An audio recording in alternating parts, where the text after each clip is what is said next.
नमस्कार दोस्तों, Hindi novel story explainer में आपका हार्दिक स्वागत है, जहां हर पन्ना एक नई कहानी और हर कहानी एक नया अनुभव लेकर आती है।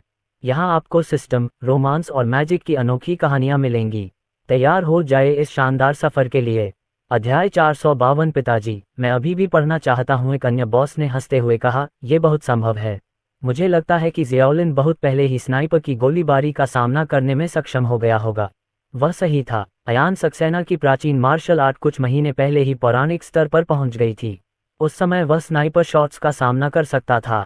यद्यपि अयान सक्सेना की मार्शल आर्ट अभी भी महान स्तर पर है, लेकिन पिछले कुछ महीनों में उनकी काया कौशल और मानसिक शक्ति में काफी सुधार हुआ है। सौभाग्य से जियाउलिन बहुत देशभक्त है, अन्यथा चीन को बड़ी आपदा का सामना करना पड़ सकता है। नेता ने भावुक होकर कहा। श्री मेहता, उनकी खोज हमारी खोज से अलग है। उनकी खोज दीर्घकालिक है और मनुष्य की सीमा है। हम चीनी लोग भाग्यशाली हैं कि हमें उनके जैसा प्रतिभाशाली व्यक्ति मिला है। कई दिग्गजों ने सिर हिलाया। उनमें से एक ने कहा, मैं अर्जुन सक्सेना की मौत से बहुत चिंतित हूँ। अगर वह मर गया तो चीन को भारी नुकसान होगा। अब ऐसा लगता है कि मेरी पिछली चिंताएं बेवजह थीं। नेता ने गहरी आवाज में कहा, वह बहुत ताकतवर है, इसलिए देश की सुरक्षा में उसकी जरा भी कमी नहीं आनी चाहिए। यहाँ तक कि बाघ भी झपकी लेते हैं, इसलिए हमें लापरवाही नहीं बरतनी चाहिए। हाँ, अन्य दिग्गजों ने सिर हिलाया। जल्द ही अयान सक्सेना के बैंक कार्ड पर 5 अरब रुपये आ गए। मूल रूप से उनके बैंक कार्ड में 100 बिलियन से कुछ ज्यादा पैसे बचे थे। संयुक्त राज्य अमेरिका ने उन्हें 8 बिलियन अमेरिकी डॉलर और 5 बिलियन रुपए दिए, जो कुल मिलाकर 165 बिलियन रुपए हो गए। उन पर बैंक का 150 बिलियन बकाया है, जिससे उनका कर्ज चुकाया जा सकता है। यद्यपि हमें भविष्य में बंदरगाह और खदान के लिए अभी भी भुगतान करना होगा, फिर भी इन परिसंपत्तियों के लिए भुगतान करने में कोई समस्या नहीं है। हमें संयुक्त राज्य अमेरिका से 8 बिलियन अमेरिकी डॉलर प्राप्त हुए हैं। हम शेष 5 बिलियन रुपए का उपयोग छात्र सहायता निधि के रूप में करेंगे। अयान सक्सेना ने मन ही मन कहा। उन्होंने सीसी चैरिटी फाउंडेशन के खाते में 5 बिलियन डॉलर हस्तांतरित किए। डिंग डिंग। कुछ ही देर बाद फाउंडेशन के प्रमुख का फोन आया।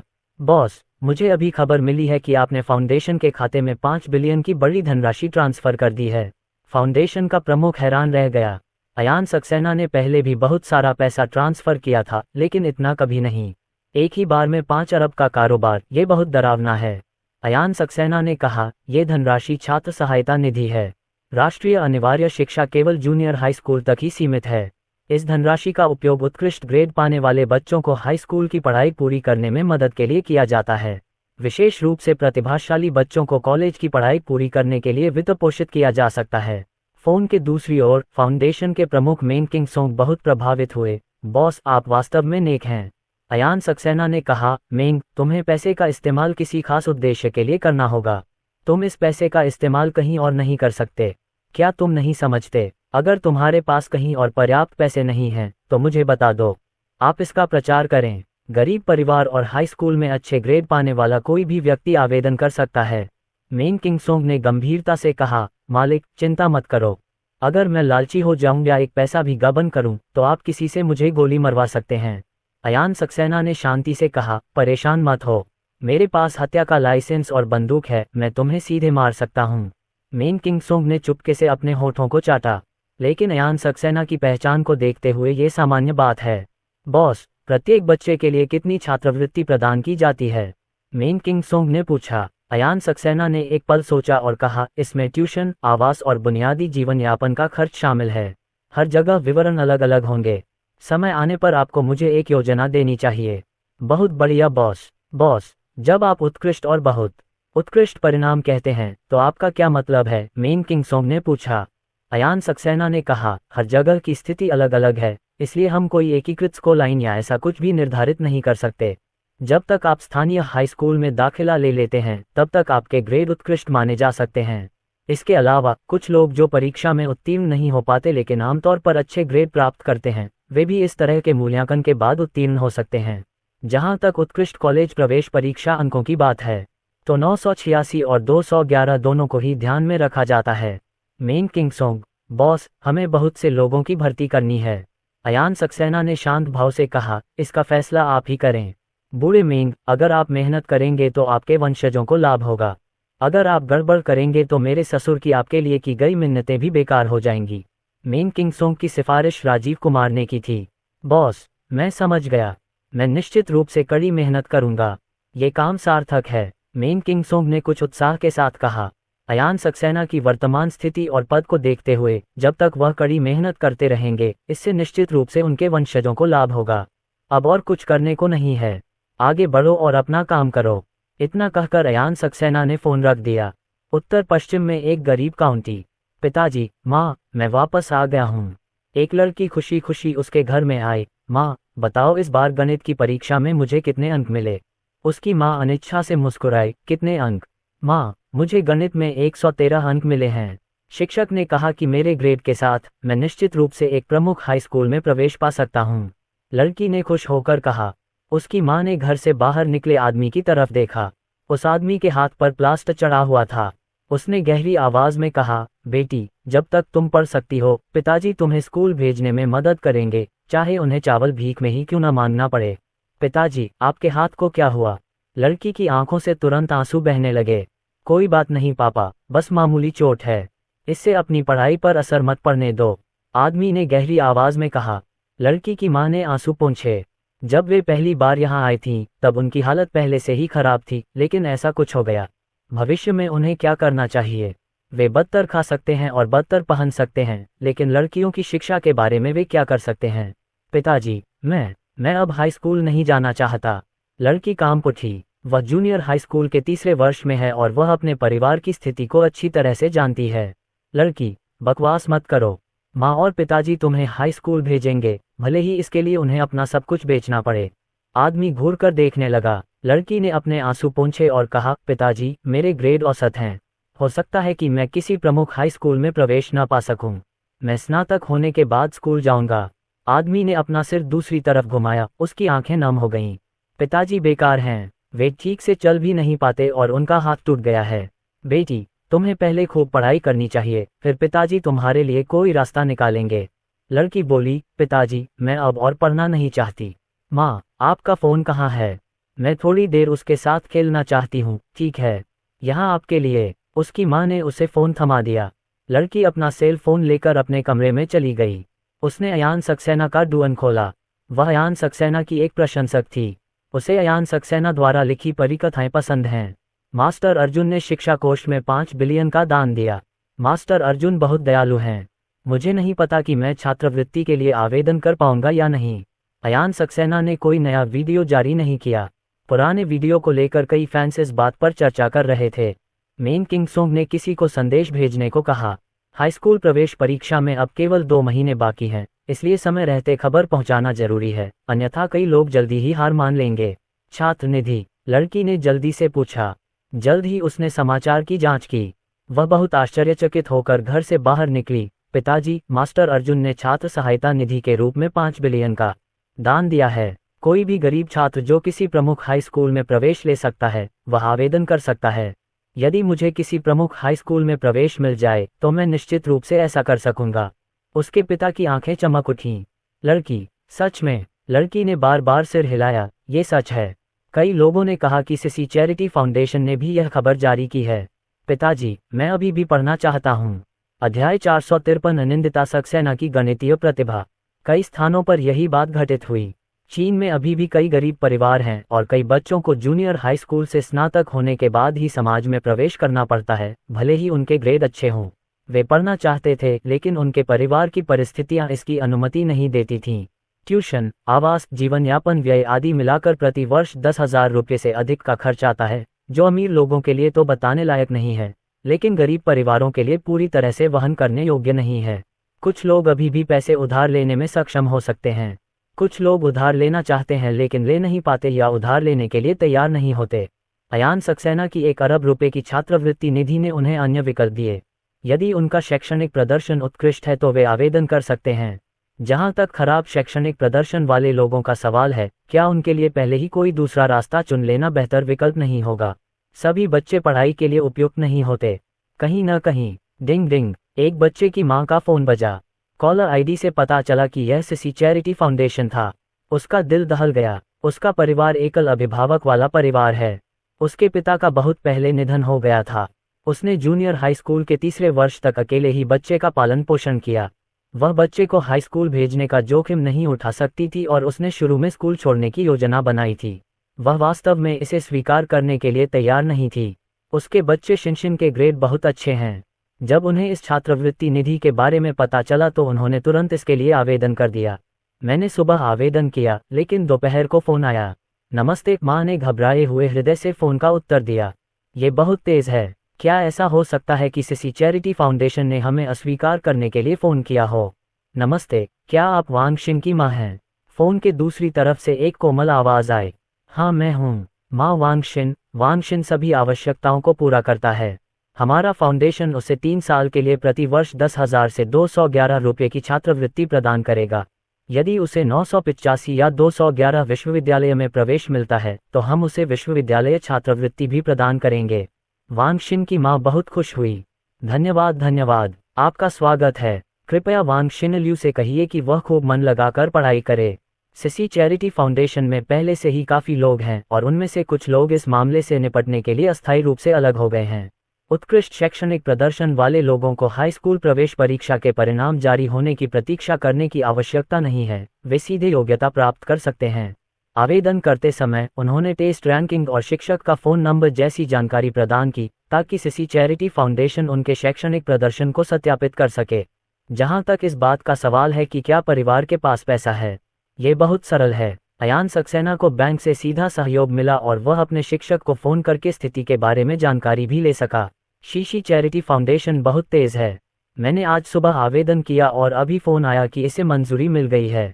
मैं भी। आधिकारिक वेबसाइट ने घोषणा की है कि अच्छे ग्रेड और खराब पारिवारिक स्थिति वाले लोग सबसे तेज़ी से परीक्षा पास कर सकते हैं। थोड़े कम ग्रेड वाले लोग भी हाई स्कूल प्रवेश परीक्षा पास कर सकते हैं। ये खबर तेज़ी से ऑनलाइन फैल गई। पहले दिन हजारों आवेदकों को मंजूरी दी गई, प्रति व्यक्ति औसतन 10,000 रुपये की राशि दी गई तथा करोड़ों रुपये की छात्र सहायता वितरित की गई। अयान सक्सेना की 1 बिलियन की छात्र सहायता निधि निश्चित रूप से इस वर्ष पर्याप्त होगी और शेष धनराशि अगले वर्ष भी पर्याप्त होगी। लेकिन यह उनके लिए कोई समस्या नहीं है। उनके पास 160 बिलियन रुपए से ज़्यादा की नकदी है और जब भी वे बड़े खिलाड़ियों के साथ व्यापार करते हैं तो वे अरबों रुपए कमा लेते हैं। यदि संयुक्त राज्य अमेरिका या पूर्वी सकुरा देश उसे उकसाता है तो अयान सक्सेना विनम्र नहीं होगा और मुआवजा निश्चित रूप से आवश्यक होगा। जियाओलिन, ये बहुत बढ़िया काम है। अर्जुन सक्सेना, क्या तुम आज रात हमारे घर खाने पर आओगे? अयान सक्सेना अनिंदिता सक्सेना को अपने साथ समुदाय में खेलने के लिए ले गए और जिन पड़ोसियों से उनकी मुलाकात हुई उन्होंने उनका बहुत स्वागत किया। छात्र ऋण के लिए 1 बिलियन रुपए दान करना कोई आम आदमी के बस की बात नहीं है। चीन में बहुत से अमीर लोग हैं, लेकिन उनके लिए इतना फिजूल खर्ची करना असंभव है। एक तरफ तो उनके पास उतनी नकदी नहीं है और दूसरी तरफ उनके लिए अयान सक्सेना जितना पैसा कमाना आसान नहीं है। अयान सक्सेना को अच्छी तरह पता था कि उसकी ताकत कहाँ है। भले ही उसके पास अब पैसे न हो, फिर भी वह आसानी से पैसा कमा सकता था। अन्य धनी लोगों को यह समस्या नहीं हो सकती। आंटी लियू, मुझे माफ़ करें, मैंने अभी किसी और से वादा किया था। अयान सक्सेना उसके सामने बैठी बूढ़ी औरत मुस्कुराए और बोली, तो फिर आज? जियाओलिन, तुम अभी तक हमारे घर खाने के लिए नहीं आए? हाँ, अयान सक्सेना ने सिर हिलाया। अनिंदिता सक्सेना को पूरे दिन समुदाय में खेलने के लिए ले जाने के बाद अयान सक्सेना ने अगले हफ्ते तक के लिए दिन की योजना बना ली थी। हालांकि वह हर दिन केवल शाम के लिए ही दिन की योजना बनाता था और अनिंदिता सक्सेना घर पर ही लंच करती थी। अयान सक्सेना का खाना इतना स्वादिष्ट है कि अनिंदिता सक्सेना हर दिन किसी और के घर पर दोपहर और रात का खाना नहीं खाना चाहती। समय दिन प्रतिदिन बीतता जाता है। अधिकाधिक गरीब छात्र छात्र सहायता निधि के लिए आवेदन कर रहे हैं। रोशनी मेहरा का पेट भी धीरे धीरे बड़ा होने लगा। सुकु, तुम्हारी योग कला मास्टर स्तर तक पहुंच गई है। सिस्टम की आवाज़ अयान सक्सेना के दिमाग में गूंज रही थी। अयान सक्सेना के चेहरे पर हल्की सी मुस्कान थी। वह योग में मास्टर लेवल पर पहुंच चुका था, इसलिए आगे न बढ़ने में कोई दिक्कत नहीं थी। रोशनी मेहरा जब गर्भवती थी तो वे इसका अभ्यास कर सकती थी, लेकिन बच्चे के जन्म के बाद उन्होंने सोचा कि प्राचीन मार्शल आर्ट ताई ची का अभ्यास करना बेहतर होगा। पत्नी, तुम्हारा पेट बढ़ रहा है। अगले सप्ताह से तुम्हें प्राचीन मार्शल आर्ट और ताई ची का अभ्यास बंद कर देना चाहिए और सिर्फ योग का अभ्यास करना चाहिए। शीशी, तुम्हें योग का अभ्यास करने की ज़रूरत नहीं है। पिताजी तुम्हें अकेले ही प्राचीन मार्शल आर्ट ताई ची का अभ्यास कराने ले जाएंगे। अयान सक्सेना, रोशनी मेहरा और अनिंदिता सक्सेना ने सिर हिलाया। अनिंदिता सक्सेना ने रोशनी मेहरा की ओर देखा और मुस्कुराई। माँ, जब मैं बहुत शक्तिशाली हो जाऊंगी तो मैं आपकी रक्षा करूंगी। रोशनी मेहरा ने जीक्सी के छोटे से सिर को सहलाते हुए कहा, जीक्सी, माँ को तुम्हारी सुरक्षा की जरूरत नहीं है। माँ ने मार्शल आर्ट का भी अभ्यास किया है। आम लोग माँ को नहीं हरा सकते, लेकिन भविष्य में डोंग डोंग को आपकी सुरक्षा की आवश्यकता हो सकती है। यदि अन्य बच्चे डोंग डोंग को परेशान करते हैं तो माँ और पिताजी के लिए हस्तक्षेप करना सुविधाजनक नहीं होगा। हाँ, मैं अपने भाई की रक्षा करूंगा। अयान सक्सेना मुस्कुराए और बोले, शीशी, तुम्हें याद है पापा ने क्या कहा था? मुझे याद है। आपको अपनी सुरक्षा करनी है, लेकिन आप दूसरों को धमका नहीं सकते। मार्शल आर्ट का अभ्यास करने का मतलब यह नहीं है कि आप एक बुरे आदमी बन जाएं जो दूसरों को धमकाता है। अनिंदिता सक्सेना ने बच्चे जैसी आवाज में पूछा, पिताजी, अगर कोई डोंग डोंग को परेशान करे तो क्या मैं उसे पीट सकती हूँ?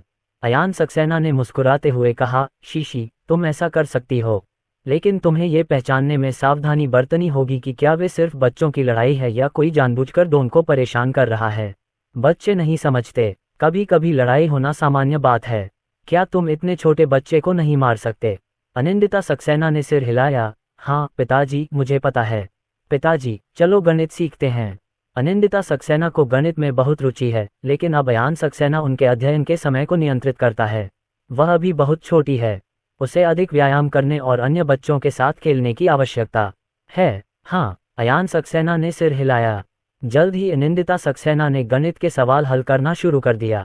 ज्यादातर कॉलेज के छात्र उन गणित के सवालों को हल नहीं कर पाते जो वह अब कर रही हैं। अयान सक्सेना का गणित पौराणिक स्तर पर पहुंच गया है। अनिंदिता सक्सेना में 40 वर्ष की उम्र में ही गणित की बुनियादी प्रतिभा थी और अब उनकी गणितीय प्रतिभा 70 से अधिक की हो गई है। यदि आपकी आयु 90 वर्ष से अधिक है तो आप विश्व स्तर के प्रतिभाशाली व्यक्ति हैं। यदि आपकी आयु 10 वर्ष से अधिक है तो आप हर कुछ दशकों में मिलने वाले दुर्लभ प्रतिभाशाली व्यक्ति हैं। कोई भी कल्पना कर सकता है कि अनिंदिता सक्सेना की गणितीय प्रतिभा अब कितनी मजबूत है। लगभग 1 घंटे के बाद अनिंदिता सक्सेना ने अपना काम खत्म किया। या हो सकता है कि वह बहुत छोटी है और धीरे लिखती है। यदि वह तेजी से लिखे तो वह इसे आधे घंटे में खत्म कर सकती है। अयान सक्सेना ने जांच की और पाया कि सटीकता दर 10% थी। अनिंदिता सक्सेना की सीखने की प्रगति के आधार पर अयान सक्सेना ने अनुमान लगाया कि जब तक वह किंडरगार्टन में प्रवेश करेगी तब तक उसने कॉलेज की गणित की शिक्षा पूरी कर ली होगी। और यह कोई साधारण विश्वविद्यालय का गणित नहीं है, ये गणितीय ओलंपियाड है। उसे अंतर्राष्ट्रीय गणितीय ओलंपियाड में भाग लेने दीजिए, हो सकता है कि वह स्वर्ण पदक जीत सके। अध्याय 454, जिक्सी की कक्षा शुरू होती है। पड़ोसी का घर। अयान सक्सेना और उसके दोस्त खाना खा रहे थे। अयान सक्सेना के परिवार में बड़े लोग धीरे धीरे खाते पीते थे, लेकिन बच्चे जल्दी जल्दी खाते थे। खाने के बाद पड़ोसी के बच्चे अपना होमवर्क करने चले जाते थे। पिताजी, मेरे कुछ प्रश्न हैं जिनका उत्तर मैं नहीं दे सकता। पड़ोसी की बेटी जो जूनियर हाई स्कूल में पढ़ती थी बाहर आए। मुझे देखने दो। बच्चे के पिता भी सवालों को देखकर थोड़ा उलझन में थे। कई माता पिता अब जूनियर हाई स्कूल के गणित के सवालों को हल नहीं कर सकते। भाई लिन, क्या आप देख सकते हैं? मुझे इन सवालों के जवाब पाने के लिए बाइडू पर खोज करनी होगी, बच्चे के पिता ने कहा। अनिंदिता सक्सेना ने परीक्षा का पेपर लिया और उसके बगल में बैठी अनिंदिता सक्सेना ने मुस्कुराते हुए कहा, पिताजी, मैंने खाना खा लिया है, मुझे सिस्टर रनरन को पढ़ाने दीजिए। पड़ोसी का बच्चा चेन शियाओरान खिलखिलाकर हंसा और बोला, शीशी, तुमने अभी किंडरगार्टन भी शुरू नहीं किया है। तुम गणित के वे सवाल भी नहीं हल कर सकती जो तुम्हारी बहन कर सकती है। बहन रनरान, मैं कर सकता हूँ। पिताजी, आप खाए, मैं खा सकता हूँ, अनिंदिता सक्सेना ने गंभीरता से कहा। अयान सक्सेना ने कुछ देर सोचा और कहा, शीशी, तो फिर तुम मुझे पढ़ा सकती हो और देख सकती हो कि क्या तुम एक छोटी शिक्षिका बन सकती हो। हाँ, अनिंदिता सक्सेना ने बार बार सिर हिलाया। चेन जियाओरान के पिता आश्चर्यचकित हुए और बोले, भाई लिन, क्या जीक्सी गणित में इतनी अच्छी है कि जियाओरान को पढ़ा सके? ये संभव होना चाहिए। अयान सक्सेना ने सिर हिलाया। जीक्सी ने बहुत पहले ही अपना जूनियर हाई स्कूल गणित पूरा कर लिया था। अयान सक्सेना ने अनिंदिता सक्सेना को डाइनिंग चेयर से नीचे उठाया। बहन रनरान, चलो चलें। अनिंदिता सक्सेना और अन्य लोग कमरे में दाखिल हुए। चेन शियाओरान को पहले तो संदेह हुआ, लेकिन जब अनिंदिता सक्सेना ने बात करना शुरू किया तो उसके सारे संदेह तुरंत दूर हो गए। उन्हें लगा कि अनिंदिता सक्सेना ने उनकी शिक्षिका से भी अधिक स्पष्टता से समझाया है। आपको ये जानना होगा कि उसके जैसे परिवार के साथ वह जिस स्कूल में पढ़ती है वह साधारण नहीं है और शिक्षक स्वाभाविक रूप से उच्च स्तर के हैं। सिसी, तुम अद्भुत हो। पहला प्रश्न समाप्त करने के बाद चेन जियाओरान ने कहा। अनिंदिता सक्सेना ने हंसते हुए कहा, बहन रनरान, ये पिताजी हैं जो अद्भुत हैं। उन्होंने मुझे वह सब कुछ सिखाया जो मैं जानती हूँ। बहन रनरान, चलो अगले प्रश्न के बारे में बात करते हैं। चेन जियाओरान ने सिर हिलाया। वह काफी होशियार है। अनिंदिता सक्सेना द्वारा एक बार समझाने के बाद चेन शियाओरान ने मूल रूप से इसे समझ लिया। अधिक कठिन प्रश्नों के लिए वह उन्हें समझ सकती थी, भले ही अनिंदिता सक्सेना ने उन्हें एक से अधिक बार समझाया हो। पिताजी, सीसी अद्भुत है। मुझे लगता है कि सीसी मेरी शिक्षिका से भी बेहतर है। चेन जियाओरान कमरे से बाहर चला गया और चिल्लाया। उसके पिता आश्चर्यचकित हुए। पिताजी, क्या मैं अद्भुत हूँ? अनिंदिता सक्सेना दौड़कर अयान सक्सेना के पास गई और खुश होकर बोली, महान। अयान सक्सेना ने अनिंदिता सक्सेना के छोटे से सिर को छुआ और मुस्कुराया। चेन शियाओरान ने पूछा, अंकल लिन, अगर भविष्य में मेरे पास कोई सवाल हो तो क्या मैं जीक्सी से पूछ सकता हूँ? सिसी, क्या सब ठीक है? अयान सक्सेना ने अनिंदिता सक्सेना से पूछा। अनिंदिता सक्सेना ने बार बार सिर हिलाया। बहन रनरान, जरूर, मुझे गणित की समस्याएं हल करना सबसे ज्यादा पसंद है। चेन शियाओरान, शीशी, मैं अंग्रेजी बोल सकता हूँ। बदले में, जब मेरे पास समय होगा तो मैं तुम्हें अंग्रेजी सिखा सकता हूँ। अनिंदिता सक्सेना ने अपना सिर हिलाया। बहन रनरान, नहीं, मैं अंग्रेजी और फ्रेंच भी बोल सकती हूँ। चेन जियाओरान दंग रह गया। अनिंदिता सक्सेना ने तो अभी किंडरगार्टन भी शुरू नहीं किया है, फिर वह इतनी अद्भुत कैसे हो सकती है? सिसी, दिखावा मत करो। अयान सक्सेना ने अनिंदिता सक्सेना की याद दिला दी। अनिंदिता सक्सेना ने अपनी जीभ बाहर निकाली और कहा, पिताजी, सिस्टर रनरान ने कहा कि वह मुझे अंग्रेजी सिखाना चाहती हैं, इसलिए मैंने कहा। सिस्टर रनरान, कृपया किसी और को मत बताना। चेन जियाओरान ने सिर हिलाया। सिसी, चलो खेलने चलें। चेन जियाओरान ने अनिंदिता सक्सेना का हाथ पकड़ लिया और भाग गया। उसके पिता ने अयान सक्सेना की ओर देखा और पूछा, भाई लिन, जेड ने गणित में कितनी प्रगति की है? अयान सक्सेना ने हंसते हुए कहा, ये कॉलेज स्तर की बात है। उसमें गणित के प्रति गहरी प्रतिभा है और उसे गणित पढ़ना भी पसंद है। मजबूत। चेन शियाओरान के पिता ने कहा, रानरान के ग्रेड खराब नहीं हैं, लेकिन वे जीक्सी से बहुत पीछे हैं। चेन शियाओरान की मां मुस्कुराए और बोली, बूढ़े चेन, तुम्हें अपने और अयान सक्सेना के बीच के अंतर की तुलना करनी होगी। मेरा अनुमान है कि अयान सक्सेना गणित में दुनिया में सबसे अच्छा है। तुम कितने अच्छे हो? चेन जियाओरान के पिता। कुछ ही दिनों में समुदाय में यह बात फैल गई कि अनिंदिता सक्सेना गणित में बहुत अच्छी है। चेन शियाओरान ने यह बात खुलकर नहीं कही, लेकिन वह अक्सर अनिंदिता सक्सेना से सवाल पूछती थी, इसलिए दूसरों के लिए यह पता लगाना आसान था। अच्छा खाना था। कई बच्चे अयान सक्सेना के पास आए। जीक्सी की कक्षा आधिकारिक तौर पर खुल गई है। बहन टोंग, यही समस्या है। भाई रानरान, अनिंदिता सक्सेना ने एक एक करके आए बच्चों के सवालों के जवाब दिए। उसे इसमें आनंद आया। अयान सक्सेना भी यह स्थिति देखकर खुश थे। वे सभी बच्चे प्रतिष्ठित परिवारों से आते हैं। जब वे बड़े होंगे तो वे निश्चित रूप से अपने क्षेत्र में बड़ा नाम बनेंगे। अनिंदिता सक्सेना को उनकी छोटी शिक्षिका होने में कई फायदे नजर आते हैं। इसके अलावा अनिंदिता सक्सेना के लिए यह एक तरह का प्रशिक्षण भी है। सीसी, क्या तुम हाई स्कूल के प्रश्नों का उत्तर देना जानती हो? जीक्सी की कक्षा शुरू होने के कुछ ही दिनों बाद हाई स्कूल के छात्र भी उसके पास आने लगे।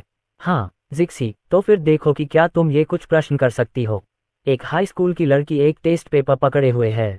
वह हाई स्कूल के तीसरे वर्ष में है। हाँ, मुझे देखने दो। इसे पढ़ने के बाद अनिंदिता सक्सेना ने दूसरे पक्ष को समझाना शुरू किया। जब उसने बोलना समाप्त किया तो सभी ने अनिंदिता सक्सेना को आश्चर्य से देखा।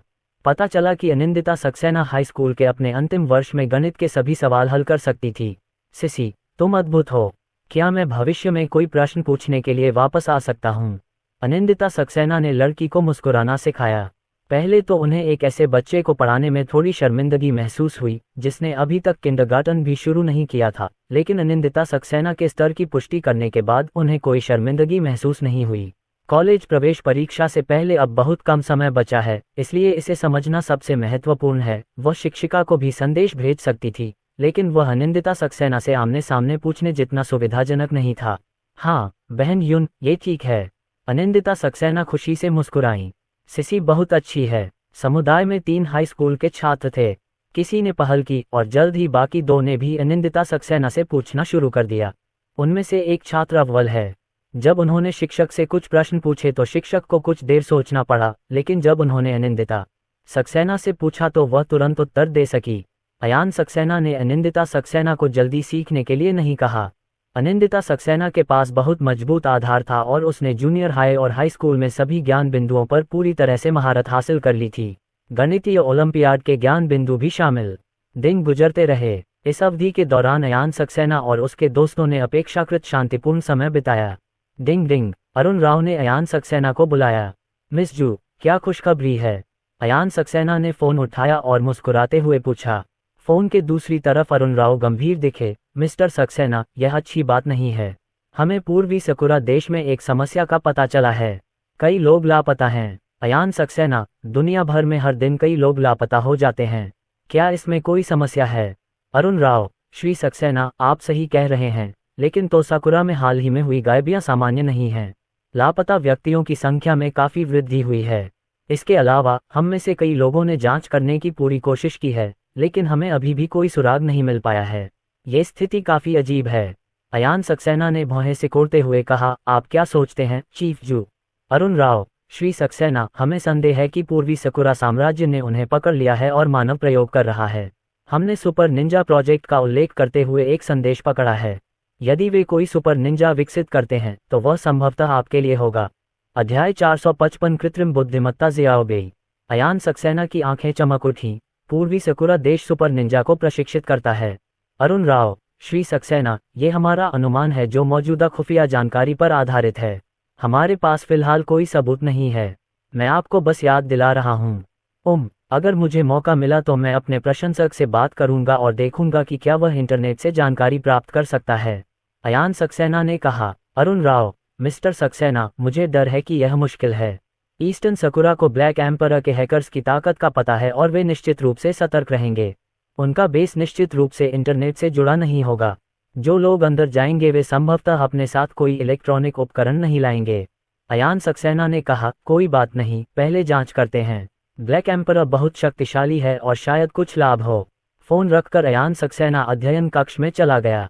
उसने अपना कंप्यूटर चालू किया और एक गुप्त यूआरएल टाइप किया। ये यूआरएल ऐसा है जिसे कोई नहीं खोज सकता। अगर कोई इसे खोज भी ले और इनपुट कर भी दे तो भी यह बेकार होगा। जिनरें, कंप्यूटर स्क्रीन पर एक छोटी सी बिल्ली दिखाई दी।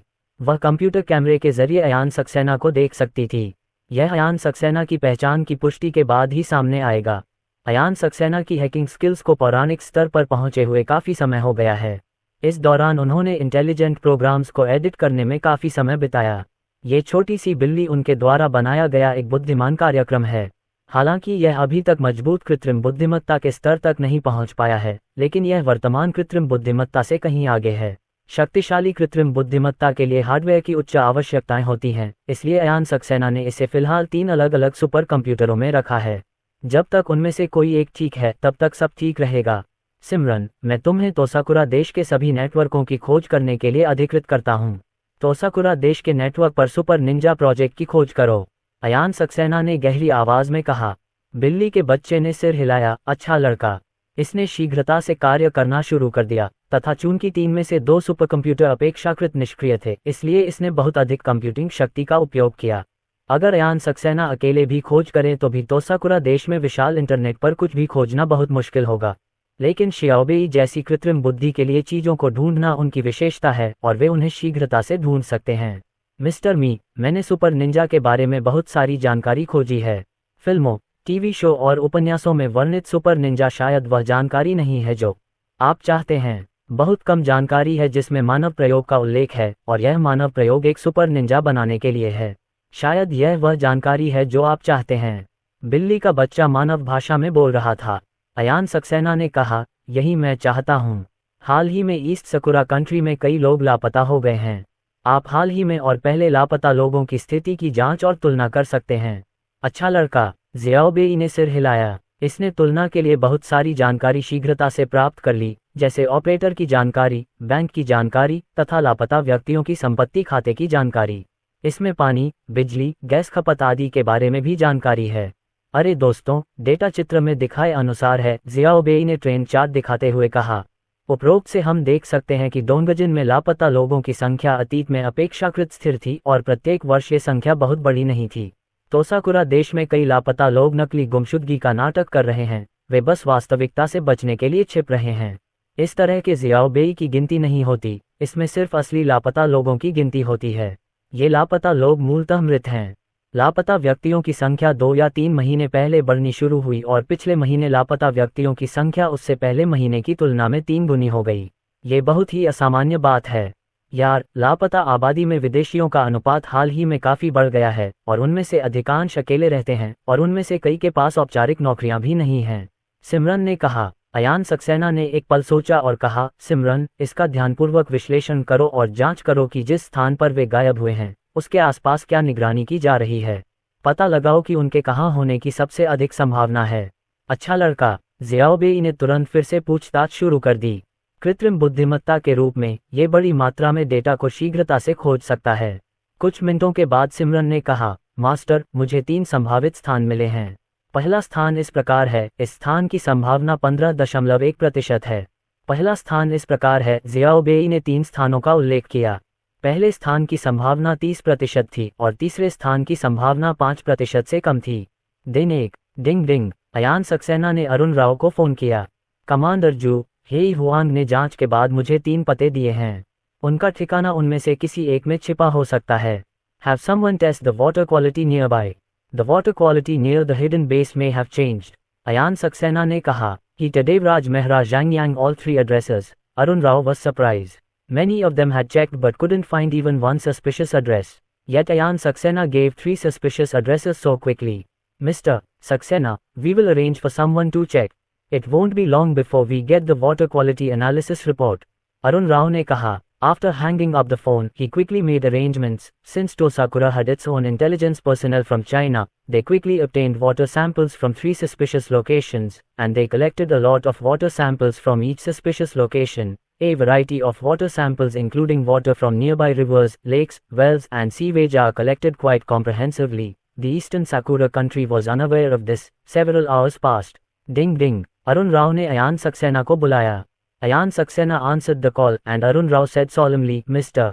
Saxena, the water quality at the first location is abnormal. Ayan Saxena dang reh gaya. He was surprised and asked, are these 2 places? Arun Rao, Mr. Saxena, it is possible. Such an experimental base is likely to have a backup base. When various accidents occur at the experimental base, relevant personnel can go to the backup base to continue research. Ayan Saxena said, this possibility is very high. The Super Ninja project is very important to them, so it is very normal to have a backup base outside the experimental base. Military Zoo, what are your plans? Arun Rao thought for a moment and said, Mr. Saxena, let's denounce them and let international organizations conduct investigations in these 2 areas. Ayan Saxena said, if we ask an international organization to investigate, the United States will probably help them, but it won't have much effect. Mr. Saxena, what good plans do you have? Arun Rao ne pucha. Ayan Saxena, the experimental base must be underground. I asked Black Emperor to spread the news that there are ancient gold tombs underground in these 2 locations. There is a large amount of gold in the tombs. Arun Rao felt strange. Ayan Saxena's idea is really a scam. When this news comes out, many people will be interested, and then many eyes will be on these 2 places. Some people even bring drilling equipment to drill in. If the Tosaka government does nothing, some drilling equipment may eventually get stuck inside the experimental base. If these 2 places are designated as restricted areas, more people will be very interested in them. Many eyes from all over the world will be watching this. It will be much more difficult for the experimental base to communicate with the outside world. Eating and drinking may be a problem when you are inside the base. Chapter 456, Golden Tomb. On the dark web, a photo spreads quickly. This photo shows an ancient golden tomb, which contains various golden objects. ये पुष्टि हो गई है कि photo असली है। ये सोने की वस्तुएं ऐसी दिखती हैं जैसे ये तोसाकुरा के प्राचीन काल से हैं। इतनी सारी सोने की प्राचीन वस्तुएं बहुत कीमती हैं। कई लोग डार्क वेब के बारे में बात कर रहे हैं। इस क्षेत्र के कई विशेषज्ञ एक के बाद एक आगे बढ़े और कुछ लाभ प्राप्त करने के प्रयास में वे पूर्वी सकुरा देश की ओर उड़े। इन लोगों को कैसे पता चला कि यह तस्वीर आर्टिफिशियल इंटेलिजेंस का इस्तेमाल करके अयान सक्सेना ने बनाई है? शियाओबेई की क्षमता के साथ, उसके लिए ऐसी तस्वीर बनाना बहुत आसान होगा जो असली चीज से अलग न हो। ये तस्वीरों में मौजूद सोने की वस्तुओं को संभाल सकता है और यहाँ तक कि शीर्ष सांस्कृतिक अवशेष विशेषज्ञ भी इसमें कोई समस्या नहीं ढूंढ पाएंगे। सोने की वस्तुओं का आकार और यहाँ तक कि उन पर बने पैटर्न भी शीर्ष पुरावशेष विशेषज्ञों द्वारा विस्तृत निरीक्षण को झेल सकते हैं। हमारे देश में कोई स्वर्ण कब्र नहीं है। मुझे नहीं पता कि यह सुनहरा मकबरा कहाँ है, लेकिन ये हमारे दैतोसाकुरा साम्राज्य की दीर्घकालिक संस्कृति का प्रमाण है। इसे विदेशियों द्वारा नहीं लिया जाना चाहिए। हमें जल्दी से इसे ढूंढना होगा और इसकी रक्षा करनी होगी। ये खबर तेजी से डार्क वेब से इंटरनेट तक फैल गई और पूर्वी सकुरा में कई लोग ये खबर सुनकर बहुत उत्साहित हुए। इस स्वर्ण मकबरे का बहुत बड़ा ऐतिहासिक महत्व है। दैनिक कई लोग पूर्वी सकुरा गए हैं। सभी ताकतें इसे खोजने की पूरी कोशिश कर रही हैं। जो भी इसे सबसे पहले खोज लेगा वह स्वर्णिम कब्र अपने लिए ले सकेगा। इसके ऐतिहासिक मूल्य पर विचार किए बिना भी ये सोना मूल्यवान है तथा संभवतः इसमें कई टन सोना है। डोंगजिन शहर में भूमिगत गुप्त अड्डे के अंदर। प्रोफेसर मियाज़ाकी, आपको परीक्षण विषयों के साथ अधिक सावधान रहना होगा। गोल्डन टूम की खबर उजागर हो गई है और कई लोग पूर्वी सकुरा देश में आ गए हैं, इसलिए हमें कम प्रोफाइल रखना होगा, किसी ने प्रोफेसर मियाज़ाकी से कहा। प्रोफेसर मियाज़ाकी ने सिर हिलाया। इसे संयम से इस्तेमाल करें। बचे हुए परीक्षण नमूने अगले 1 या 2 हफ्ते के लिए पर्याप्त होने चाहिए। अब तक बुखार उतर जाना चाहिए। जनरल मा, क्या इसमें कुछ गड़बड़ है? उनके सामने खड़े जनरल माबेई ने मुस्कुराते हुए कहा, चिंता मत कीजिए प्रोफेसर मियाज़ाकी, इसमें कुछ भी गड़बड़ नहीं होनी चाहिए। हमारे विशेषज्ञों ने सावधानीपूर्वक पहचान की है कि यह फोटो असली है और फोटो में मौजूद चीजें हमारे देश की प्राचीन कलाकृतियां हैं। प्रोफेसर मियाज़ाकी ने सिर हिलाया। अगर यह सच है तो बाहरी लोगों को इसकी जानकारी नहीं हो सकती।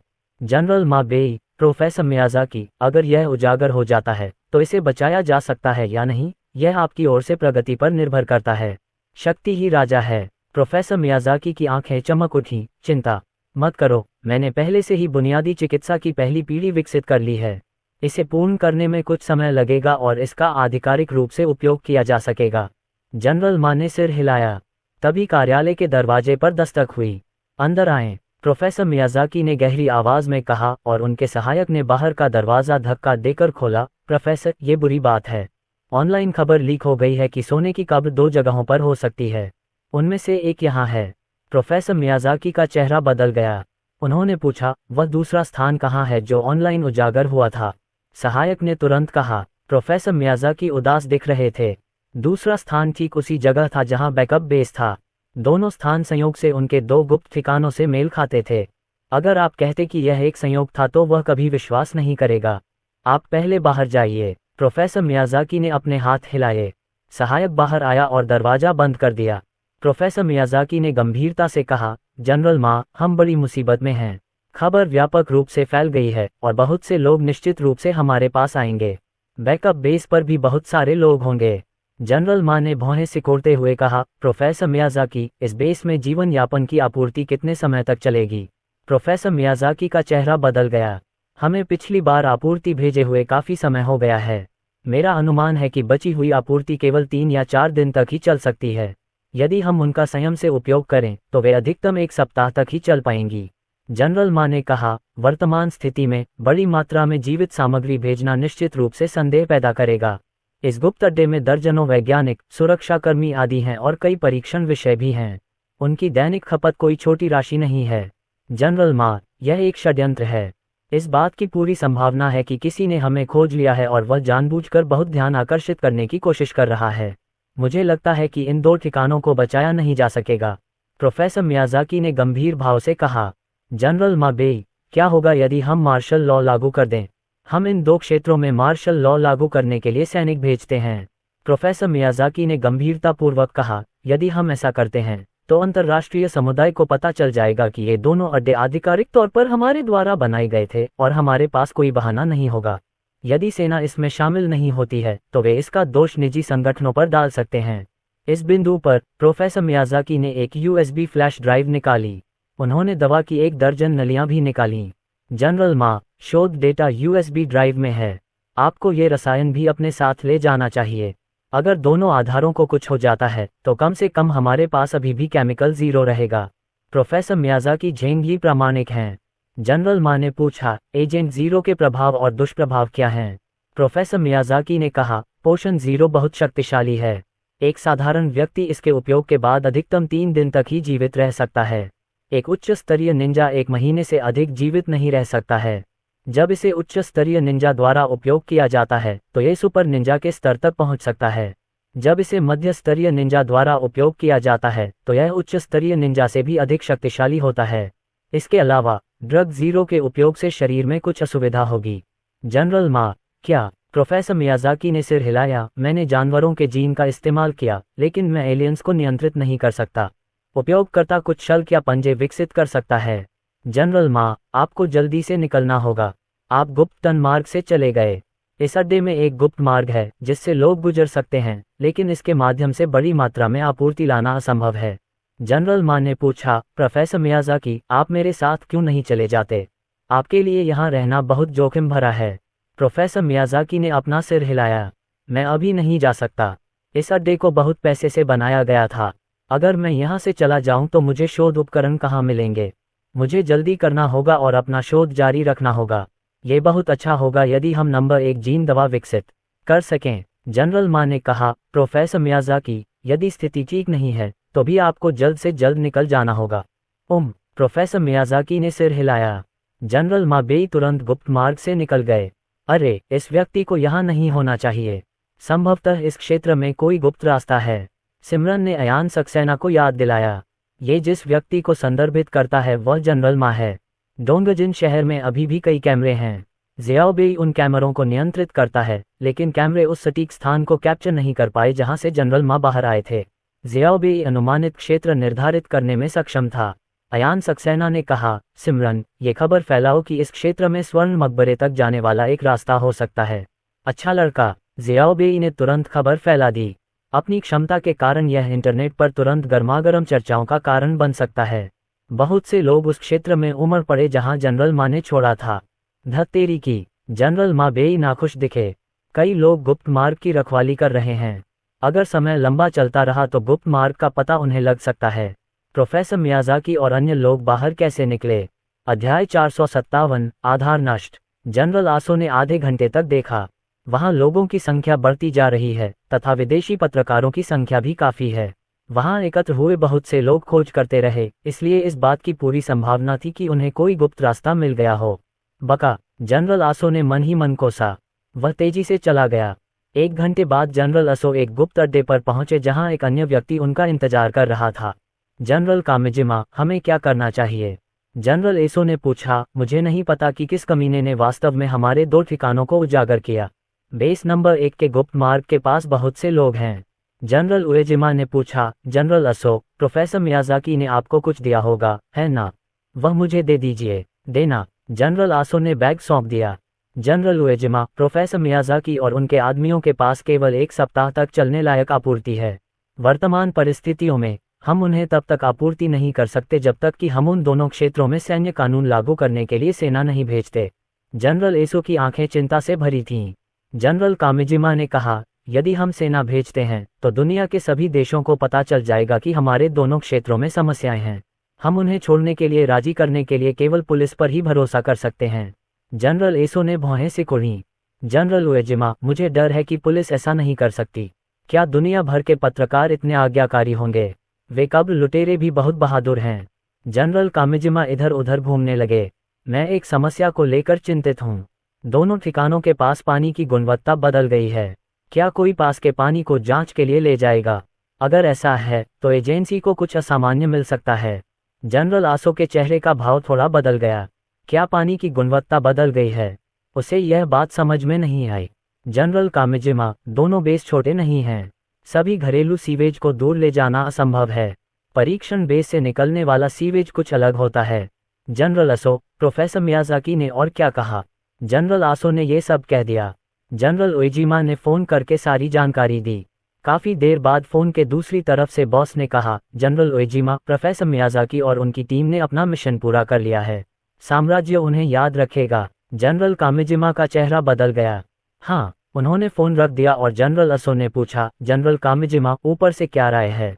जनरल कामिजिमा चुप रहे। थोड़ी देर बाद उन्होंने कहा, बेस नंबर 1 पर किए गए मानव प्रयोगों को बाहरी दुनिया को नहीं बताया जाना चाहिए, अन्यथा हमारा तोसाकुरा देश विभिन्न देशों की आलोचना का लक्ष्य बन जाएगा। तो हमें बेस 1 को नष्ट करना होगा। जनरल आसो का चेहरा एकदम बदल गया। जनरल कामिजिमा, प्रोफेसर मियाज़ाकी अभी भी अंदर हैं और हमारे पास अभी भी नीचे बेस में सैकड़ों लोग हैं। अगर हम बेस नंबर 1 को नष्ट कर देते हैं तो वे सभी मर जाएंगे। जनरल उएजिमा, गुप्त टन भार को उजागर नहीं किया जा सकता। एक बार जब बेस नष्ट हो जाएगा तो सारा गुप्त टन भार दफन हो जाएगा। प्रोफेसर मियाज़ाकी के शोध को जारी रखने के लिए अन्य लोग भी होंगे। जनरल कामिजिमा, लेकिन जनरल आसो कुछ और कहना चाहते थे। जनरल कामिजिमा ने अपना हाथ उठाया और कहा, इससे अधिक कुछ कहने की आवश्यकता नहीं है। यह ऊपर से आदेश है। सैनिकों के रूप में हम केवल इसका पालन कर सकते हैं। जनरल असो ने उत्सुकता से कहा, जनरल कामिजिमा, कम से कम हमें पहले प्रोफेसर मियाज़ाकी को बचाना चाहिए। आप क्या सोचते हैं? प्रोफेसर मियाज़ाकी इस परियोजना को सबसे अच्छी तरह जानते हैं। उनके बिना हमारी प्रगति बहुत धीमी होगी। द्वीप पर मौजूद जनरल ने अपना सिर हिलाया। वर्तमान परिस्थितियों में हमारे लिए प्रोफेसर मियाज़ाकी को चुपचाप बचाना असंभव है। ऐसा कहा जाता है कि जनरल कामिजिमा ने एक नंबर डायल किया। Boom boom. गुप्त अड्डे में कई जगह विस्फोट हुए और विस्फोटों में प्रयोगशालाएं नष्ट हो गईं। जल्द ही पूरा अड्डा ढह गया और दब गया। क्या चल रहा है? मुझे कंपन क्यों महसूस हो रहा है? क्या भूकंप आया है? क्या ऐसा हो सकता है कि भूमिगत सुनहरा मकबरा ढह गया हो? सतह पर बहुत से लोग इसके बारे में बात कर रहे थे। इसके तुरंत बाद पूर्वी सकुरा साम्राज्य से आधिकारिक समाचार जारी किया गया। गोल्डन टूम की खोज के दौरान किसी ने विस्फोटकों का इस्तेमाल किया, जिससे बड़े पैमाने पर भूमिगत पतन हुआ। आज से किसी को भी खुदाई जारी रखने की अनुमति नहीं है। उन क्षेत्रों में मार्शल लॉ लागू कर दिया जाएगा जहां 2 संदिग्ध प्राचीन कब्रें स्थित हैं। कितना क्रूर! अयान सक्सेना मन ही मन बुदबुदाया। बेस पर बमबारी को गुप्त रखने के लिए उनमें से कई लोगों की बेस में ही मृत्यु हो गई होगी। डिंग डिंग। अयान सक्सेना का सेल फोन बजा। अरुण राव ने फोन किया। मिस्टर सक्सेना, क्या आपको खबर पता है? तोसाकुरा कंट्री के बेस में शायद आत्मा विनाश करने वाला उपकरण लगा है और उन्होंने बेस को आत्मा विनाश करने वाला बना दिया है। अरुण राव ने कहा। अयान सक्सेना, मुझे अभी खबर मिली है। इस तरह के मानव प्रयोग केंद्र के लिए आत्मा विनाश उपकरण का होना सामान्य बात है। अरुण राव, मिस्टर सक्सेना, हो सकता है कि वे सफल हो गए हों, इसलिए उन्होंने गधे से छुटकारा पाने के लिए ऐसा किया। वे नहीं चाहते कि यह रहस्य बाहर आए। अयान सक्सेना ने कहा, सफलताएं प्राप्त करना सामान्य बात है, लेकिन मुझे लगता है कि वे कोई आश्चर्यजनक चीज लेकर नहीं आए होंगे, या जो कुछ वे लेकर आए हैं उसके गंभीर दुष्प्रभाव हो सकते हैं। पश्चिमी चिकित्सा में उनकी कुशलता प्रसिद्ध है। वह जेनेसिस के बारे में बहुत कुछ जानता था। अपनी क्षमता के बावजूद वह जेनेसिस की एक बेहतरीन औषधि नहीं बना सकता था। उसे विश्वास नहीं था कि तोसाकुरा के लोगों में ये क्षमता है। उनकी प्राचीन मार्शल आर्ट ताइची पौराणिक स्तर पर पहुंच गई है। उन्होंने लिनहे और दूसरों को इसे सुधारने में मदद की, जिसमें 1 महीने का समय लगा, लेकिन लिनहे और अन्य केवल 1 दर्जन साधारण पुरुषों को ही हरा पाए। जहां तक रोशनी मेहरा की बात है, तो वह तभी अधिक शक्तिशाली बन सकती है जब अयान सक्सेना की उसे अपना अनुभव बढ़ाने में मदद करने में अधिक समय लगाए। तोसाकुरा के लोगों ने एक ऐसी दवा विकसित की है जिसे लेने से आप आसानी से शक्तिशाली बन सकते हैं। क्यों, मिस्टर सक्सेना? तोसाकुरा के लोग पागल हैं। कभी कभी उन्हें इस बात की परवाह नहीं होती कि इसके गंभीर परिणाम होंगे या नहीं। वे बस अपने रणनीतिक लक्ष्य हासिल करना चाहते हैं। अरुण राव ने चेतावनी दी। अयान सक्सेना, मंत्री अमित सिंह, मुझे पता है।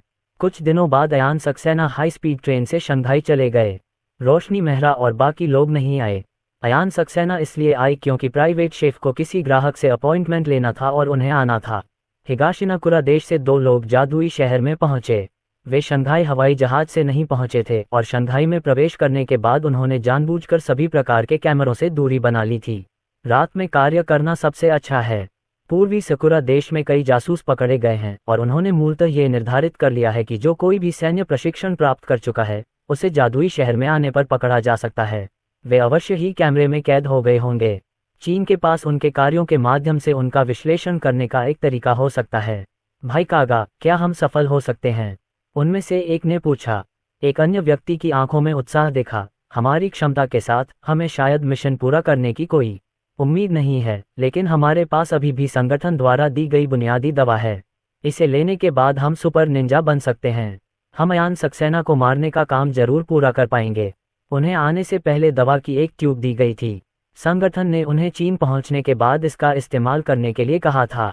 कागानी, हम में से कौन पहले जाएगा? मैं पहले जाऊंगा। उनमें से एक का नाम कागावा था और दूसरे का नाम फुजितामाकी था। फुजितामाकी ने कागावा को कसकर बांध दिया और कागावा का मुंह बंद कर दिया। भाई कागा, संगठन ने कहा है कि दवा का इंजेक्शन लगाने से आपके जीन में परिवर्तन होगा। ये प्रक्रिया दर्दनाक होगी, इसलिए कृपया इसे सहन करें। फुजितामाकी। कागावा ने सिर हिलाया। उसका मुंह इतना कसकर बंद कर दिया गया था कि वह बोल नहीं पा रहा था। माकी फुजिता ने जल्दी से कागावा को मूल दवा का इंजेक्शन दिया। अध्याय 458। कागा नदी ने अयान सक्सेना पर हमला किया। कागागावा शुरू में बहुत आश्वस्त थे। एक उच्च स्तरीय निंजा के रूप में उन्होंने कई प्रकार के विशेष प्रशिक्षण प्राप्त किए हैं, जिनमें बहुत कष्टदायक प्रशिक्षण भी शामिल है। अगर आप पकड़े भी गए तो भी उससे रहस्य जानना मुश्किल होगा। लेकिन जल्द ही कागागावा का शरीर अकड़ने लगा। उसे ऐसा महसूस हुआ जैसे हजारों चींटियां उसके शरीर को काट रही हों। कागागावा ने सख्त संघर्ष किया, मानो इससे उसका दर्द कम हो जाएगा, पर इससे दर्द बिल्कुल भी कम नहीं हुआ और उसका पूरा शरीर बंधा हुआ था और उसके हाथ पैर पूरी तरह से हिलने में असमर्थ थे। उसके मुंह से बस कुछ दबी हुई गुनगुनाहट ही निकली। उसके बगल में फुजिता माकी डर से कांप रहा था। वह जानता था कि जीन ड्रग का इस्तेमाल करना दर्दनाक होगा, लेकिन उसने यह उम्मीद नहीं की थी कि यह इतना दर्दनाक होगा। वह कागागावा की दर्द सहने की क्षमता को जानता था, लेकिन इस समय वह इतना दर्द में नहीं था।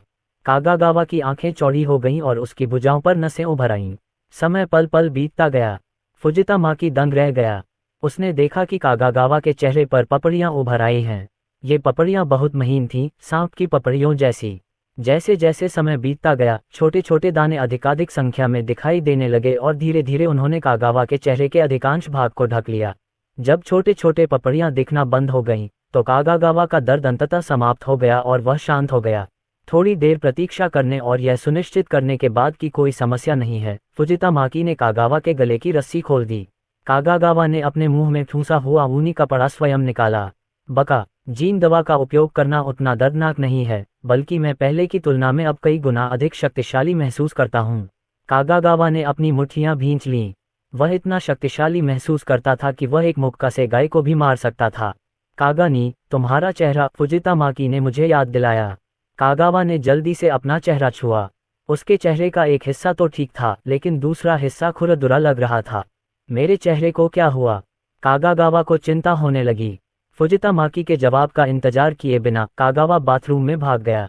बाथरूम में एक दर्पण है। कागागावा ने तुरंत स्वयं को आईने में देखा और पाया कि उसके चेहरे का एक हिस्सा शल्कों से ढका हुआ था। भाई कागा, कृपया अपने शरीर के बाकी हिस्सों पर ध्यान दें। फुजिता माकी ने भी आकर मुझे याद दिलाया।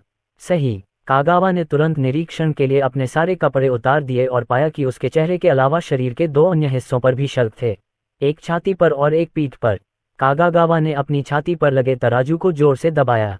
ये काफी मजबूत था और शायद इसमें कुछ रक्षात्मक शक्ति भी थी। ये ठीक है, मैं इसे स्वीकार कर सकता हूँ। जब तक आप मजबूत होते जाएंगे, ये चीजें मायने नहीं रखेंगी, कागागावा ने गहरी आवाज में कहा। उन्होंने जल्दी से कुछ बुनियादी परीक्षण किए और पाया कि उनकी ताकत, गति और प्रतिक्रिया क्षमता पहले की तुलना में बहुत अधिक मजबूत थी। भाई फुजिता, क्या आप लड़ाई करना चाहते हैं? कागागावा ने पूछा। फुजिता माकी ने बार बार अपना सिर हिलाया। मैं बेवकूफ नहीं हूँ। आपकी ताकत और गति बहुत बढ़ गई है। मुझे डर है कि हम 5 लोग भी आपका मुकाबला नहीं कर पाएंगे। अब मुझे बांध दो। जेनेटिक दवा का उपयोग करने की मेरी बारी है। फुजिता माकी ने कागावा की दयनीय स्थिति देखी और उसने सोचा कि यदि वह शक्तिशाली ताकत हासिल कर सके और संगठन का मिशन पूरा कर सके तो ये दर्द सहना उचित है। कागावा ने जल्दी ही फुजिता माकी को बांध दिया। आनुवंशिक दवा के प्रयोग से फुजिता माकी की आंखें बड़ी हो गईं और वह तेजी से चिल्लाया, लेकिन ज्यादा आवाज नहीं निकाल सका। 10 मिनट बीत गए। कागागावा के हाथ और पैर ठंडे थे। फुजिता की अत्यधिक रक्तस्राव के कारण मृत्यु हो गई। वे जिस जेनेटिक दवा का इस्तेमाल करते हैं वह सही नहीं है। गंभीर साइड इफेक्ट के अलावा, अगर मरीज इस्तेमाल के दौरान इसे बर्दाश्त नहीं कर पाता तो उसके जीन नष्ट हो जाएंगे और उसकी मौत हो जाएगी। पुकारना। काफी देर के बाद कागागावा ने गंदी सांस छोड़ी। भाई फुजिता, भले ही मिशन सफल हो जाए, मैं जीवित वापस नहीं आ पाऊंगा। आपको केवल यहीं दफनाया जा सकता है। कागागावा ने एक जगह ढूंढी और फुजिता माकी को दफनाने के लिए जल्दी से एक गड्ढा खोदा। अयान सक्सेना, तुम्हें साम्राज्य के लिए मरना होगा। कागागावा की आंखों में चमक थी। हर दिन अयान सक्सेना की निजी रसोई व्यवसाय के लिए खुली रहती है। कागागावा कड़ी मेहनत करता है। उसे अपनी वर्तमान ताकत और गति के साथ तालमेल बिठाना पड़ता है। पलक झपकते ही यह पहला दिन था। अयान सक्सेना का काफिला तेजी से निजी रसोई की ओर बढ़ गया। जब वे सड़क के कोने पर पहुंचे तो पास में रखे कई कूड़ेदान अचानक फट गए, जिससे बहुत सारा घना धुआं निकला। ये धुआं कोई साधारण धुआं नहीं है, ये बहुत गाढ़ा है और इसे थोड़ी सी हवा से उड़ा पाना मुश्किल है। दुश्मन का हमला। अयान सक्सेना को बचाने से राष्ट्रीय सुरक्षा टीम को बड़ा झटका लगा। Bang bang. घने धुएं के कारण कुछ वाहन आपस में टकरा गए और अयान सक्सेना और उनकी टीम के आगे का रास्ता अन्य वाहनों के कारण अवरुद्ध हो गया। मिस्टर सक्सेना, कृपया कार में ही बैठे रहें और हिले नहीं। इस कार को विशेष रूप से मजबूत बनाया गया है, इसलिए इसमें कोई समस्या नहीं होगी। अरविंद नायर ने उन्हें याद दिलाया कि अयान सक्सेना कार में था। बहुत पहले से ही विशेष मिश्र धातु का निर्माण किया जा रहा है और अयान सक्सेना की कार को उसी मिश्र धातु से संशोधित किया गया है। वजन में कोई बदलाव नहीं किया गया है, लेकिन इसकी रक्षात्मक क्षमता 2 या 3 गुना बढ़ा दी गई है। कोई बात नहीं। अयान सक्सेना ने कार का दरवाज़ा खोला। उसने दुश्मन के तेजी से आगे बढ़ने की आवाज़ सुनी। आवाज़ इतनी धीमी थी कि आम लोग उसे सुन नहीं सकते थे, लेकिन अयान सक्सेना प्राचीन मार्शल कलाकार के स्तर के थे और उनका शरीर बहुत मजबूत था, इसलिए उनके लिए दुश्मन के आने की आवाज़ सुनने में कोई समस्या नहीं थी। मरना। कागागावा उत्साहित था। सब कुछ वैसा ही हुआ जैसा उसने उम्मीद की थी। उसके हाथ में एक बहुत बड़ी कवच भेदी गोली थी। अगर वह उसे अयान सक्सेना की बख्तरबंद गाड़ी पर लगने देता तो उसमें से एक भयानक धातु की धार निकलती जो एक टैंक को भी तोड़ सकती थी। तोसाकुरा देश ने इस योजना के लिए पर्याप्त तैयारियां की थीं, जिनमें धुआं बम और कवच भेदी बम भी शामिल थे। टकराना। अयान सक्सेना को नौकरी से निकाल दिया गया। गोली कागागावा की आंख में सटीक लगी। कागागावा ने 2 बुलेट प्रूफ जैकेट और एक बुलेट प्रूफ हेलमेट पहना हुआ था जो मोटरसाइकिल हेलमेट जैसा दिखता था। उसकी एकमात्र घातक कमजोरी उसकी खुली हुई आंखें थीं। कवच भेदी गोली जमीन पर गिर पड़ी। यह विस्फोट नहीं हुआ। इस कवच भेदी गोले को विस्फोटित करने के लिए बहुत अधिक प्रभाव बल की आवश्यकता होती है। दुश्मन से निपटा जा चुका है, गोली मत चलाना। अयान सक्सेना की आवाज गूंजी। इतना कहकर अयान सक्सेना तेजी से वहां से चला गया। यदि आप धुएं में रहेंगे तो अन्य खतरे भी हो सकते हैं। 2-3 मिनट के बाद घना धुआं धीरे धीरे छट गया। सड़क पर एक कार दुर्घटना हुई, लेकिन वाहनों के बीच सिर्फ कुछ ही टक्करें हुई और कोई घायल नहीं हुआ। ये भारी है। एक और व्यक्ति। 2 राष्ट्रीय सुरक्षा अधिकारी कवच भेदी गोली को कार में ले गए। ये कवच भेदी गोली सामान्य कवच भेदी गोलियों से कहीं ज्यादा भारी थी। चल दर। अयान सक्सेना वापस कार में बैठ गया। मिस्टर सक्सेना, क्या हम वापस चलें? अरविंद नायर ने पूछा। अयान सक्सेना ने शांति से कहा, निजी रसोई में जाना जारी रखें। ये बस एक छोटी सी घटना है। हम इस छोटी सी बात को मूल योजना पर असर नहीं पड़ने दे सकते। अरविंद नायर, दुश्मन अयान सक्सेना को मारने के लिए कवच भेदी गोलियां लेकर आ रहा है और इस बार दुश्मन की योजना बहुत अच्छी है। बस इतना ही कि दुश्मन थोड़ा सा सामने आ गया। अयान सक्सेना की शूटिंग कौशल बहुत भयानक हैं। घने धुएं के बीच भी अयान सक्सेना एक ही गोली में सटीक निशाना लगाने में सफल रहे। गुवान के खिलाड़ी ने भी कागागावा पर प्रहार किया, लेकिन उसने केवल उसकी बुलेट प्रूफ बनियान पर प्रहार किया और कागागावा को कोई चोट नहीं पहुंचाई। मिस्टर सक्सेना, लेकिन अरविंद नायर कुछ और कहना चाहते थे। अयान सक्सेना ने हाथ हिलाते हुए कहा, इससे ज्यादा कुछ कहने की जरूरत नहीं है। इस छोटी सी बात से योजना पर असर पड़ेगा। मुझे भविष्य में बाहर जाने की जरूरत नहीं है। शरीर को वापस लाने के बाद उसे हिलाना मत। मैं बाद में उसका अध्ययन करूंगा। अध्याय 459 अल्जाइमर क्लाइंट। जैसे ही मैं निजी रसोई घर में पहुंचा, रोशनी मेहरा ने फोन किया। उन्हें अयान सक्सेना पर हमले के बारे में इंटरनेट से पता चला। सड़क पर घना धुआं छा गया और धुएं में गोलियों की आवाजें भी सुनाई देने लगीं। इस घटना को बहुत से लोगों ने इंटरनेट पर तुरंत उजागर कर दिया। बूढ़े आदमी, क्या आप ठीक हैं? रोशनी मेहरा थोड़ी घबराई हुई दिखीं। अयान सक्सेना ने हंसते हुए कहा, पत्नी, तुम मेरी ताकत जानती हो। यह मेरे लिए बस एक छोटी सी बात है। क्या मेरे माता पिता और जीक्सी को इसके बारे में पता है? मेरे माता पिता जानते हैं, लेकिन सिसी नहीं जानती। रोशनी मेहरा। अयान सक्सेना, इस बारे में जिक्सी को मत बताना। वह अभी छोटी है। अगर तुम ये सुनकर चिंतित हो तो वह निश्चित रूप से इसे सुनकर और भी अधिक चिंतित हो जाएगी। अच्छा। बूढ़े आदमी, वह गाढ़ा धुआं जहरीला नहीं है ना? रोशनी मेहरा को अभी भी कुछ चिंताएं हैं। अयान सक्सेना ने मुस्कुराते हुए कहा, घना धुआं एक बड़े क्षेत्र को कवर करता है। इस क्षेत्र में बहुत से लोग हैं। अगर यह जहरीला है तो यह चीन के लिए बहुत बड़ा अपराध होगा। इसके परिणाम बहुत गंभीर होंगे। भले ही आप मुझे मार सकें, लेकिन यह इसके लायक नहीं है। इसके अलावा एक बड़े क्षेत्र में जहरीली गैस की विषाक्तता अपेक्षाकृत कमजोर होगी। आम लोगों को मारना कोई समस्या नहीं है, लेकिन मुझे मारना थोड़ा मुश्किल है। रोशनी मेहरा ने राहत की सांस ली। बूढ़े आदमी, क्या आप आज वापस आ रहे हैं? अयान सक्सेना ने एक पल सोचा और कहा, कल वापस आ जाओ। मुझे अभी भी यहाँ कुछ काम निपटाने हैं और मुझे तुम्हारे माता पिता से भी मिलना है। मैं कल सुबह हाई स्पीड ट्रेन से वापस आ जाऊंगा। पूर्वी चेरी देश। उनके कुछ बड़े लोगों को भी खबर मिल गई कि अयान सक्सेना पर हमला हुआ है। हालांकि अयान सक्सेना सुरक्षित और स्वस्थ था और निजी रसोई आज भी हमेशा की तरह खुली थी। वे सभी बहुत निराश थे। कई बड़े लोग एक साथ आए। क्या अयान सक्सेना बदला लेगा? एक बड़े आदमी ने उत्सुकता से पूछा। सब लोग चुप थे। मैं जवाबी कार्रवाई कैसे न कर सकता था? यदि वह जवाबी कार्रवाई नहीं करता तो क्या वह अब भी अयान सक्सेना ही है? उन्होंने अयान सक्सेना और उसके समूह को कब निशाना बनाया और अयान सक्सेना ने जवाबी कार्रवाई नहीं की। मुझे नहीं पता कि इस बार बदला कितना तीव्र होगा। क्या ये संभव है कि अयान सक्सेना को यह पता नहीं था कि यह काम पूर्वी सकुरा देश के हम लोगों ने ही किया है? एक और बड़ा आदमी हल्के से खांसने लगा। सब ने उसकी ओर देखा और उनमें से एक ने भौहें सिकुड़ते हुए कहा, मुझे संदेह है कि अयान सक्सेना ने ही उन 2 गुप्त ठिकानों का पता लगाया था। वह निश्चित रूप से जानता है कि यह हमने ही किया था। मैंने तुमसे कहा था कि इतना चिंतित मत हो, लेकिन तुमने मेरी बात नहीं सुनी। हम इस स्थिति में अब बहुत निष्क्रिय हैं। तीसरे व्यक्ति ने गंभीरता से कहा, जरूरी नहीं। हालांकि एजेंट 0 के गंभीर दुष्प्रभाव हैं, लेकिन हमने आखिरकार उसे ढूंढ लिया है। हम उसे धमकाने के लिए अयान सक्सेना के परिवार का इस्तेमाल कर सकते हैं। हमारे पास एजेंट 0 है। भले ही उसका परिवार सुरक्षित हो, फिर भी वे हमारे आक्रमण का विरोध करने में सक्षम नहीं हो सकते। लोग इसके बारे में बात कर रहे थे। कुछ लोग अयान सक्सेनाशी के प्रति अधिक दबंग होने पर सहमत हुए, जबकि अन्य ने पहले समझौता करने और मूल दवा के मजबूत होने तक इंतजार करने का समर्थन किया। एजेंट 0 के दुष्परिणाम बहुत मजबूत हैं। ये तथ्य कि शरीर में परिवर्तन होगा अभी भी एक छोटी सी बात थी।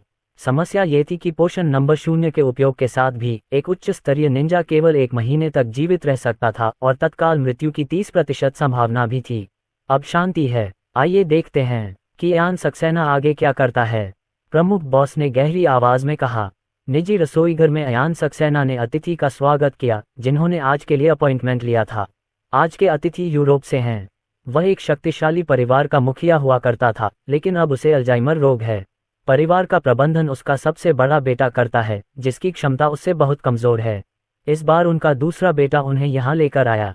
मिस्टर सक्सेना, मैंने सुना कि आज आप पर हमला हुआ। मुझे उम्मीद नहीं थी कि यह भोजन रद्द नहीं होगा। धन्यवाद। एक मध्यम आयु वर्ग के व्यक्ति ने अयान सक्सेना का विनम्रतापूर्वक अभिवादन किया। अयान सक्सेना ने मुस्कुराते हुए कहा, मिस्टर अल्मन, ये तो बस एक छोटी सी बात है।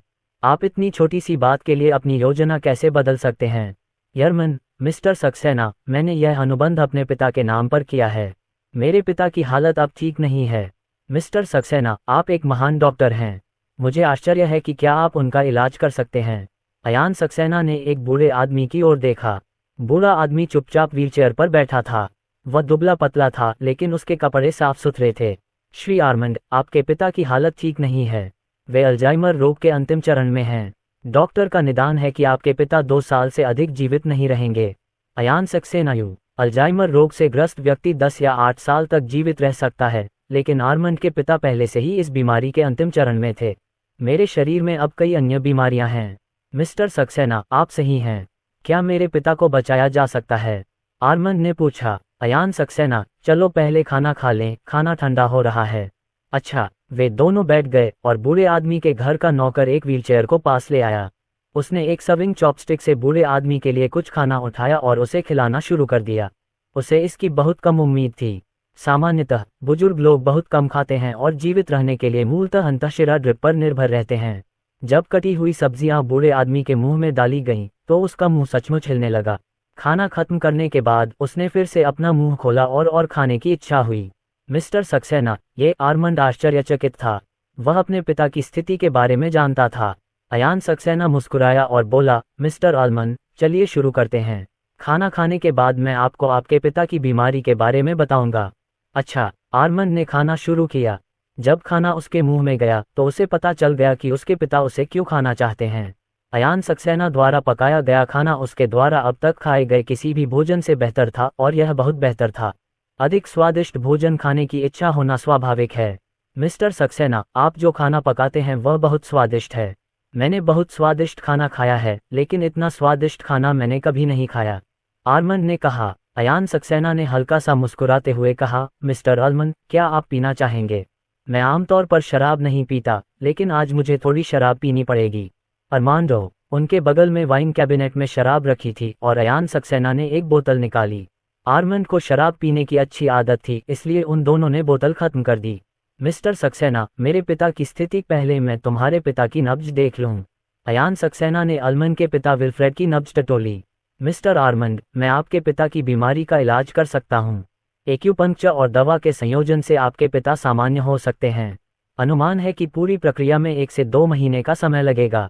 अयान सक्सेनायु, आर्मंड को बहुत आश्चर्य हुआ, इसमें तो 1-2 महीने ही लगेंगे। मिस्टर सक्सेना, मेरे पिता तो बहुत दिनों से ऐसे ही हैं। अयान सक्सेना, हर 3 दिन में एक बार एक्यूपंक्चर के 3 सत्रों के बाद आपके पिता कभी कभी सामान्य हो सकते हैं। उन्हें पूरी तरह से ठीक होने में 1 या 2 महीने लगेंगे। नसों को बढ़ने के लिए पोषण की आवश्यकता होती है। मेरा एक सवाल है, मैं आपके पिता के इलाज में उनकी मदद क्यों करूं? यारमन, मिस्टर सक्सेना, मैं आपको पैसे दे सकता हूं। क्या 100 मिलियन यूरो पर्याप्त हैं? अगर नहीं, तो मैं और भी जोड़ सकता हूं। अयान सक्सेना ने अपना सिर हिलाया। ये पैसे की बात नहीं है। मैंने ये निजी रसोई सिर्फ थोड़े पैसे कमाने के लिए नहीं खोली है।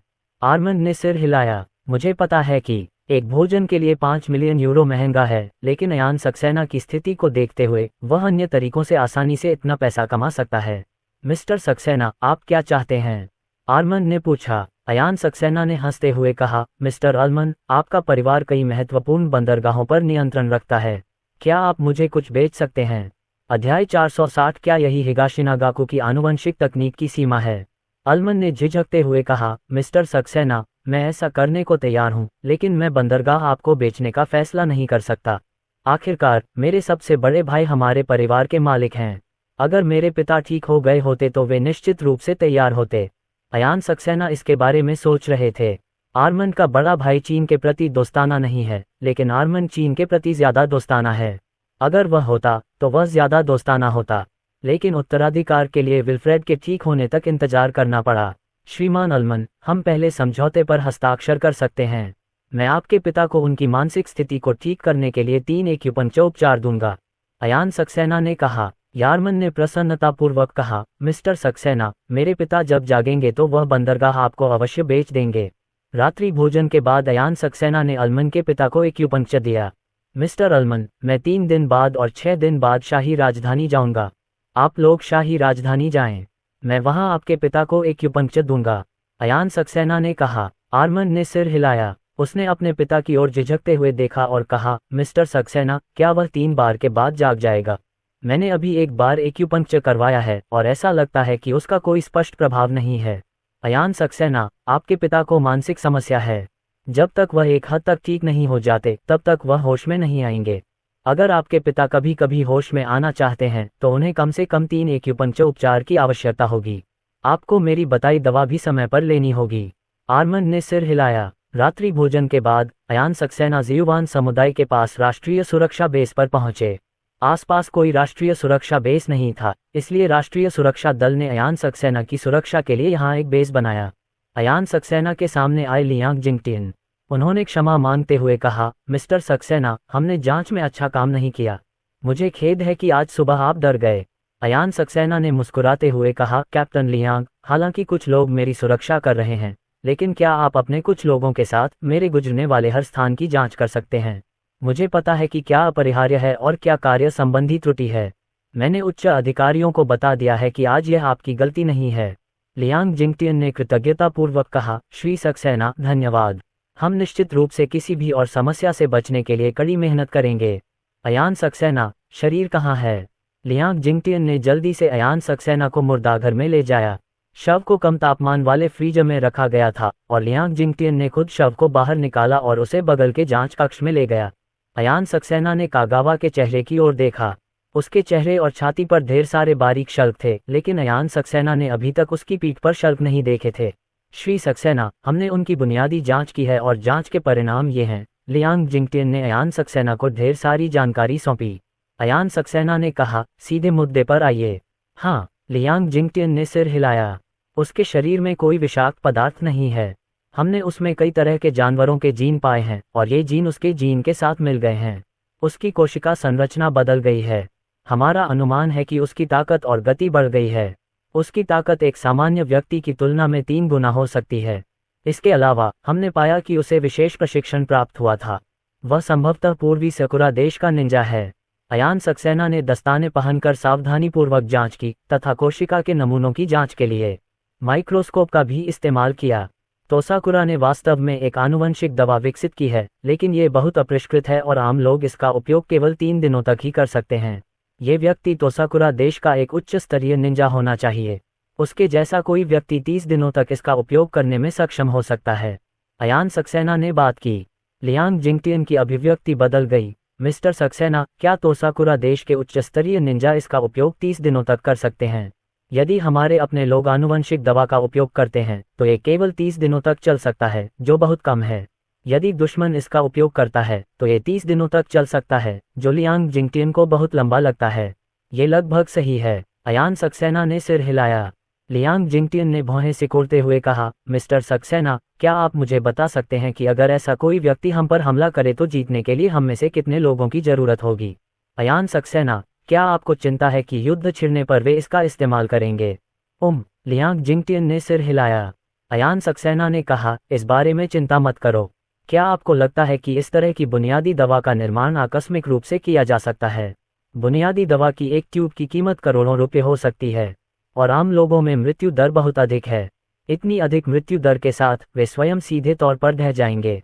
लियांग जिंगटियन ने राहत की सांस ली।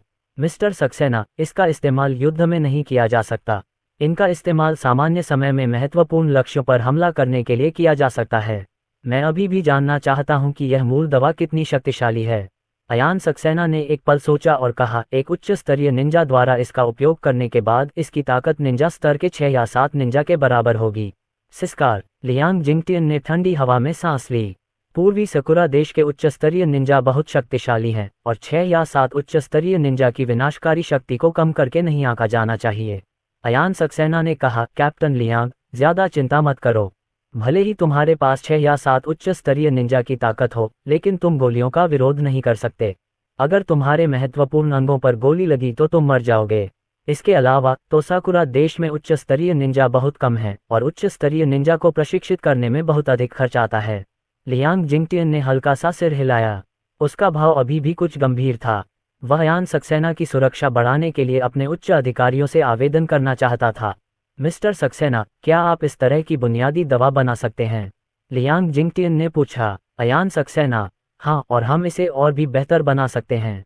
इसका प्रभाव अधिक मजबूत होगा और आप इसे इस्तेमाल करने के बाद लंबे समय तक जीवित रह सकते हैं, लेकिन एक सैनिक राजा स्तर का व्यक्ति भी 3 महीने से अधिक जीवित नहीं रह सकता है। मैं इस तरह का काम नहीं करना चाहता। थोड़े समय में अचानक ताकत में वृद्धि अनिवार्य रूप से भारी कीमत पर होगी। लियांग जिंगटियन, मिस्टर सक्सेना, लेकिन अयान सक्सेना ने अपना हाथ उठाया। लेकिन मत कहो, बुनियादी सम्मेलन सही तरीका नहीं है। यदि आप अन्य जानवरों की बुनियादी ऊर्जाओं का सम्मेलन करते हैं, तो क्या आप कुछ समय बाद भी मनुष्य ही रहेंगे? क्या आप चाहते हैं कि कुछ बच्चे ऐसे ही बने? अयान सक्सेना ने ये कहा और अपने बगल में पड़ी लाश की ओर इशारा किया। लियांग जिंगटियन का चेहरा बदल गया और उसने जल्दी से अपना सिर हिलाया। मैं नहीं चाहता।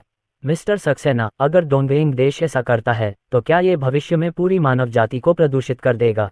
ये संभव है। अयान सक्सेना की आंखें चमक उठीं। तो हमें इसे जल्द से जल्द सार्वजनिक करना चाहिए और बाहरी दुनिया को इसके बारे में बताना चाहिए। पूरी दुनिया को पूर्वी सकुरा देश के इस व्यवहार का विरोध करने के लिए खड़ा होना चाहिए और एकजुट होना चाहिए। लियांग जिंगटियन, मैं उच्च अधिकारियों को इसकी सूचना दूंगा। इसे सार्वजनिक करना है या नहीं, यह मैं तय नहीं कर सकता। अयान सक्सेना ने हल्का सा सिर हिलाया। कैप्टन लियांग, आप निर्णय लें। देखने को कुछ भी नहीं है। मैं अब जा रहा हूँ। अयान सक्सेना चले गए। उन्हें लगा कि तोसाकुरा कंट्री द्वारा उत्पादित मूल दवा कुछ खास है। परीक्षण के परिणाम देखने के बाद अयान सक्सेना थोड़ा निराश हुआ। यह मूल औषधि उसे पसंद नहीं है।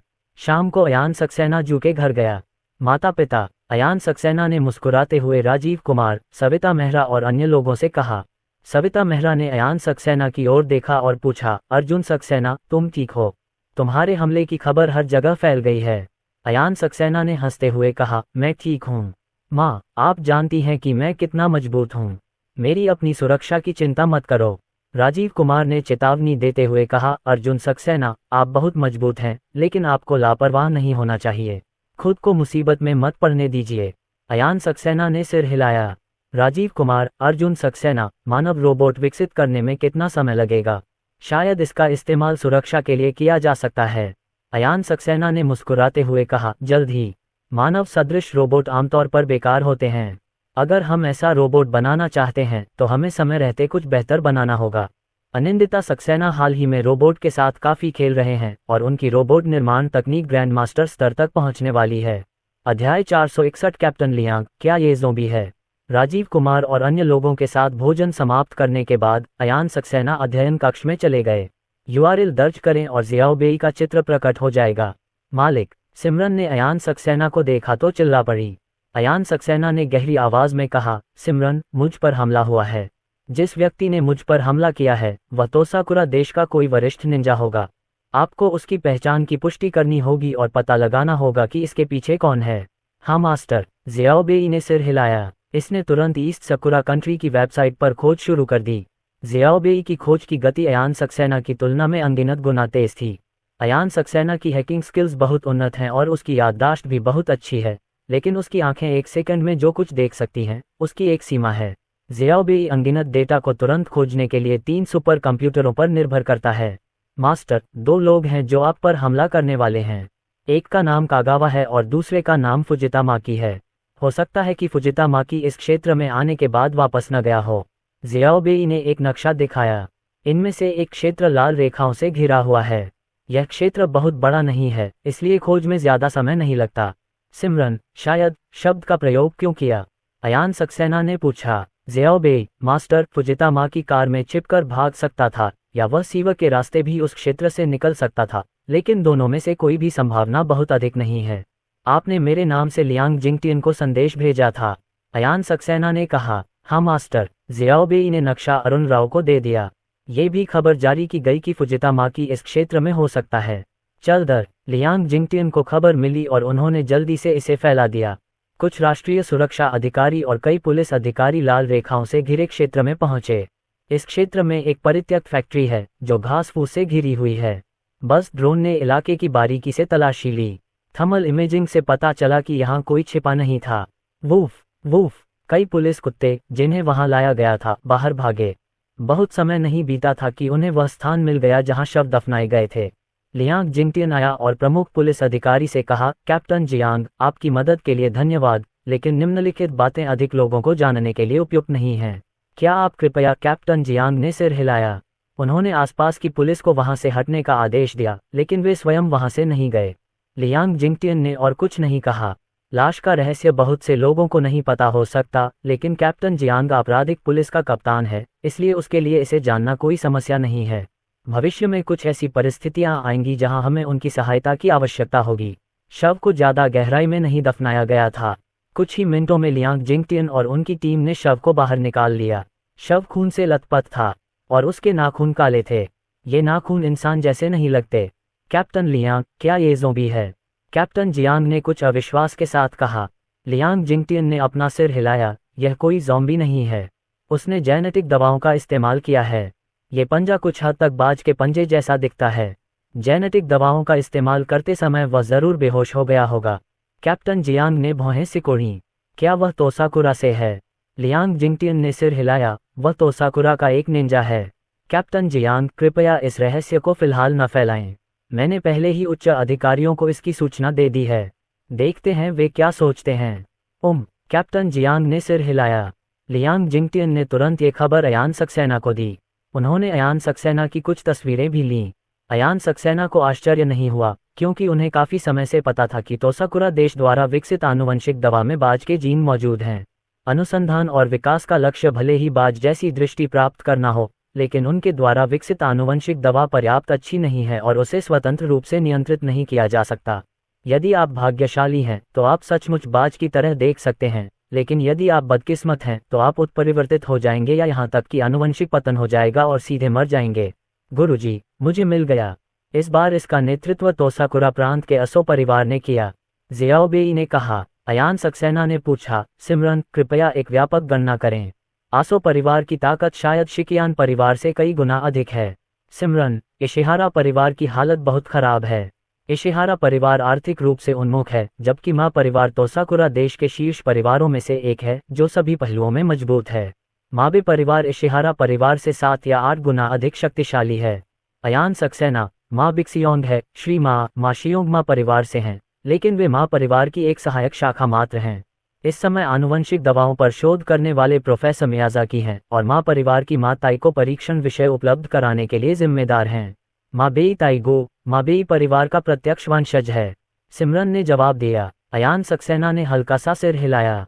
पता चला कि उनके बीच लंबे समय से झगड़ा चल रहा है और वे इस बात से सहमत नहीं हैं। माँ परिवार के बैंक खातों में कितना पैसा है? देश के अंदर और बाहर का सारा पैसा गिन लो, लेकिन कंपनी के खातों में जमा पैसे को अभी मत गिनना। अयान सक्सेना ने कुछ देर इस बारे में सोचा। सिमरन ने लगभग सारा हिसाब लगा लिया था। उनके देश और विदेश के सभी खातों में कुल धनराशि 17 बिलियन अमेरिकी डॉलर है। अयान सक्सेना थोड़ा हैरान हुआ।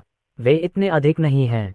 ये केवल वह धनराशि है जो उनके व्यक्तिगत बचत खाते में जमा है, तथा इसमें विभिन्न परिसंपत्तियां या कंपनी की तरल निधियां शामिल नहीं हैं। सिमरन, तुम उनके पैसे ट्रांसफर करो। इसके साथ ही उनकी जमा पूंजी का सारा रिकॉर्ड भी डिलीट कर दिया जाए। वीडियो रिकॉर्डिंग वगैरह सब पूरी तरह डिलीट कर दिया जाए और उनके मोबाइल फ़ोन में पहले से मौजूद सारे टेक्स्ट मैसेज भी पूरी तरह डिलीट कर दिए जाएं। अयान सक्सेना, ज़ियाओबेई, अरे तुमने पैसे कहाँ ट्रांसफ़र किए? अयान सक्सेना ने एक पल सोचा और कहा, दुनिया भर में और अधिक खाते खोलें। आप इस पैसे का इस्तेमाल वैश्विक वित्तीय निवेश के लिए कर सकते हैं।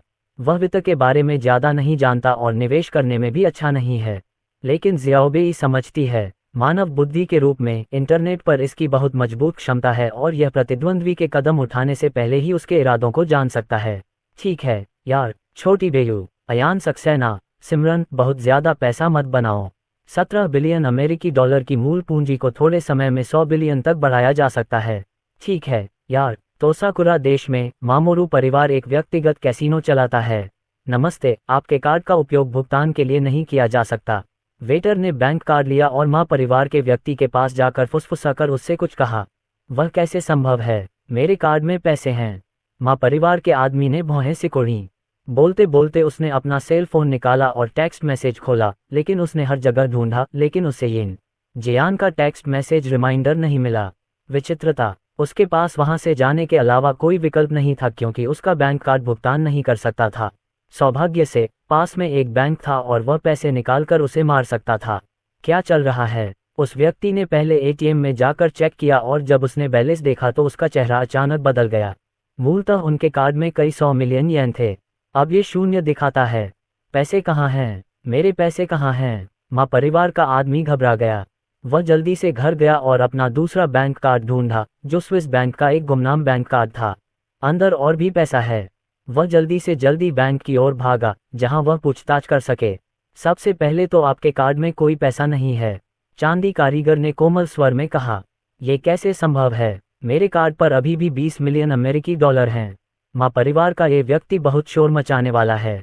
माफ़ कीजिए, मुझे खेद है, आपके कार्ड में कोई पैसा नहीं है। इसके अलावा क्या आप कृपया अपनी आवाज़ धीमी रख सकते हैं ताकि अन्य मेहमानों को परेशानी न हो? चांदी का काम करने वाले ने धीरे से कहा। कृपया इसे पुनः ध्यानपूर्वक जांचें। सबसे पहले, मैं स्पष्ट रूप से देख सकता हूं कि आपके कार्ड पर कोई पैसा नहीं है। इस कार्ड पर किसी भी जमा का कोई रिकॉर्ड नहीं है। माँ परिवार का आदमी उदास चेहरे के साथ यंशियान से चला गया। ऐसा कैसे हो सकता है? उसे ऐसा महसूस हुआ जैसे उसका सिर घूम रहा हो।